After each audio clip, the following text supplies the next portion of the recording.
అంశాలు ఉన్నాయి పురుషోత్తం రెడ్డి గారు. ఒకటి, నేషనల్ వైజ్గా చాలా ఏజెన్సీలు చెప్తున్నట్లుగా కాంగ్రెస్ పార్టీ, ప్రధాన ప్రతిపక్షమైన కాంగ్రెస్ పార్టీ అధికార ప్రతినిధి దీక్షిత్ గారు చెప్తున్నట్టుగా ఓట్ల సంఖ్య పెరిగింది, పోలైన ఓట్లకు కౌంట్ అయిన ఓట్లకు అనేది పరకాల ప్రభాకర్ గారు కూడా చెప్తున్నదే. సో ఇప్పుడు ఈ 12 ఈవీఎంలు లెక్క పెడితే 12 ఈవీఎంలో ఆ రోజు అక్కడ పోలింగ్లో కూర్చున్న ఏజెంట్ల సమక్షంలో ఏ బూత్లో ఎన్ని ఓట్లు నమోదయ్యాయనే నంబరు, ఆ తర్వాత ఆ పోలింగ్ బూత్లో కౌంట్ చేసిన నంబరు సరిగ్గా ఉందా లేదో తెలుస్తుంది. Point number 1. పాయింట్ నెంబర్ 2, వీవీప్యాట్లు ఈవీఎంలో పడిన ఓట్లు కౌంట్ చేస్తే అదొక క్లారిటీ వస్తుంది. Point number 2. ఇప్పుడు ఇంకో మూడో అంశం ఏంటంటే, ఇప్పుడు అధికారులు అక్కడికి వెళ్ళిన సందర్భంగా 12 ఈవీఎంలు ఏదో లెక్క పెట్టాల్సిన సందర్భంగా ఆ 12 ఈవీఎంలో ఇప్పటికే పోయినసారి ఎన్నికల్లో వాడిన ఈవీఎంలోనే ఆ ఈవీఎంలో ఉన్న డేటాని డిలీట్ చేసేసి మళ్ళీ దాంట్లో మాక్ పోలింగ్ నిర్వహిస్తారంట. అంటే ఏం జరుగుతుంది అంటే, పోయినసారి మొన్న ఎలక్షన్లో ఉన్న డేటా డిలీట్ చేస్తున్నారు అఫీషియల్గా డిలీట్ చేసి దాంట్లో ఇప్పుడు టెస్ట్ చేస్తారు. ఇది అత్యంత ప్రమాదకరమైనది. అది అత్యంత ప్రమాదకరం. సో ఖచ్చితంగా అత్యంత ప్రమాదం. ఎందుకంటే ఇప్పుడు దాన్ని డిలీట్ చేయడం అంటే రేపు రికార్డులు కూడా పోతాయి. కాబట్టి ఇప్పుడు ఎందుకంటే మీరు దాన్ని డిలీట్ చేయకూడదు, అది అట్లే ఉండాలి, పాతది ఎట్లా దాన్ని. అసలు నేను ఏమంటానంటే, నాకు ఈవీఎం పనితీరు పైన ఎవరికి అనుమానం లేదు. ఈవీఎం లోపల సాఫ్ట్వేర్ మీద కదా దాన్ని మేము ఎవడు కోటేసినా అది ఇంకొక వేడిగా మీరు ఫిక్స్ చేసుకున్నారు అనేది కదా ఆరోపణ. కానీ ఆరోపణకు సమాధానం చెప్పకుండా మీరు అంటే ఇంకోటి ఏంటంటే, ఈవీ ప్యాడ్లు నాకు కనపడుతుంది దాన్ని వేసినప్పుడు.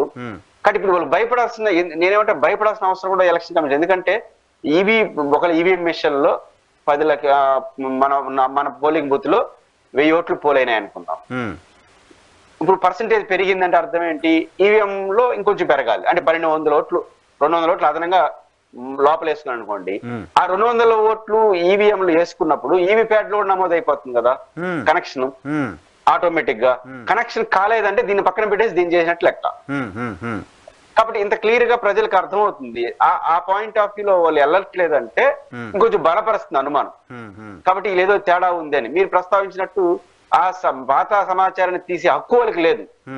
అసలు సుప్రీంకోర్టు ఎట్లా ఒప్పుకుంటుంది నాకు అర్థం కాదు. వన్స్ రిజర్వ్డ్ అయినటువంటి ఓటుని డిలీట్ చేసే అధికారం ఎవరికీ లేదు. ఇంకా ఈవీఎం మిషన్ ఇంక వద్దు అని బస్ 5 ఏళ్ళు ఉండాలనుకుంటున్నది. ఎప్పటికైనా అది రికార్డే కాబట్టి భవిష్యత్తులో ఉంటాయో తెలియదు. కాబట్టి ఈవీఎం ప్యాడ్ లో ఉన్న సమాచారాన్ని ఎవరు ఏ అధికారంతో మీరు, ఇప్పుడు ఉదాహరణకు సెకండ్ అభ్యర్థి నేను గారు, మీరు థర్డ్ అభ్యర్థి, రేపు మళ్ళీ మీరు ఇంకో కంప్లైంట్ చేస్తారు, దాన్ని ఇప్పుడు ఏ సమాచారం ఇస్తారు మీకు? కరెక్ట్, అవును. అప్పుడు ఎక్కడి నుంచి తెస్తారు, మళ్ళీ ఎక్కడి నుంచి తెస్తారు? అసలు మీ దగ్గర ఉన్నటువంటి సమాచారం ఏమైపోవాలి? సబ్జెక్టు కరెక్ట్ చర్చ జరుగుతుంది. ఇప్పుడు సేమ్ ఈవీఎంలు మీకు అనుమానం ఉంది కదా ఈవీఎం పైన, దాన్ని తీసుకొచ్చి మీ సమక్షంలోనే పరీక్ష చేస్తామంటే దానిలో ఉన్న డేటా డిలీట్ చేసిన తర్వాతనే కదా చేయాల్సింది. సో డేటా డిలీట్ చేస్తే ప్రమాదం కదా, అత్యంత ప్రమాదం కదా, అది పాయింట్. అదే ఇప్పుడు కొత్త అనుమానాన్ని క్రియేట్ చేస్తున్నారు. కొత్త అనుమానం కాదు, ఇది ప్రమాదకర ధోరణి కూడా. ఇప్పుడు ఫైల్ దగ్గర పైన గొంత జరుగుతుంది. ఫైల్ దగ్గర ఎందుకు భయపడుతున్నావు? బేసిక్ దాన్ని ఏమన్నా పాడు చేసేస్తారేమో అని. ఇప్పుడు నువ్వు అధికారికంగా పాడు చేసి పారేస్తావు, తీసాడ పారేస్తున్నావు. పాడు చేయడం కూడా కాదు, తీసేస్తే అది ఆడికి పోతున్నా. మళ్ళీ దానికి ఏమైనా సపరేట్ పెడతారా చిప్పు? ఆ చిప్ లో నమోదు చేసైనా బయట పెడతారు. ఇంత అనుమానాలు ఎందుకు అంటున్నా? నీ ఏరే ఈవీ ఫ్యాట్లు తీసుకొస్తే నీ అభ్యంతరం. నువ్వు నిర్వహించినటువంటి 2 బాక్సుల్లోని చూపించమంటున్నావు, ట్రాలీ చేయమంటున్నావు, ఏం అభ్యంతరం? కాబట్టి ఇదే ఒక్కటే పరిష్కారం. ఈవీఎం ప్యాడ్లకి ఈవీఎంల మధ్య క్రాస్ చెకింగ్ జరిగితేనే వెరిఫికేషన్ అంటారు. అప్పుడు మాత్రమే సమస్యకు పరిష్కారం. అదే పరిష్కారం కాకపోతే ఇది రాజకీయ రచ్చగా మారుతుంది.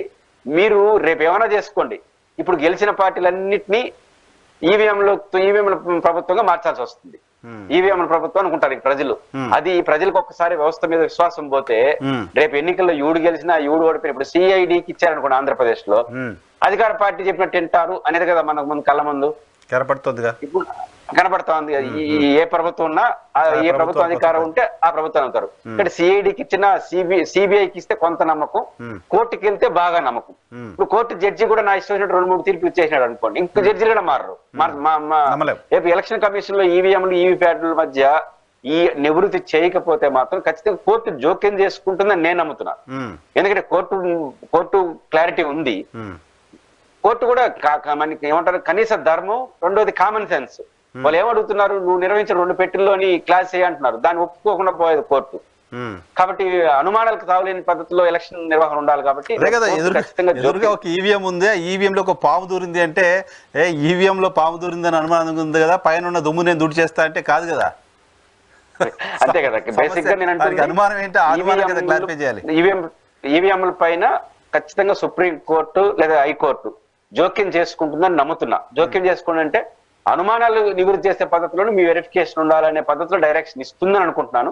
అట్లా ఇస్తేనే ఈ సమస్యకు ఒక ముగింపు కలుగుతుంది. పైగా ఇది ఓన్లీ కేవలం ఒంగోలుకో బాలినేని శ్రీనివాస్ రెడ్డి గారికో పరిమితమైన అంశం కాదు, మొత్తం దేశవ్యాప్తంగా కూడా మేము క్లీన్ గా free and fair election transparent గా పర్ఫెక్ట్ గా నిర్వహించామని చెప్పడానికి ఎలక్షన్ కమిషన్ ఒక అవకాశం ఇది నిజానికి.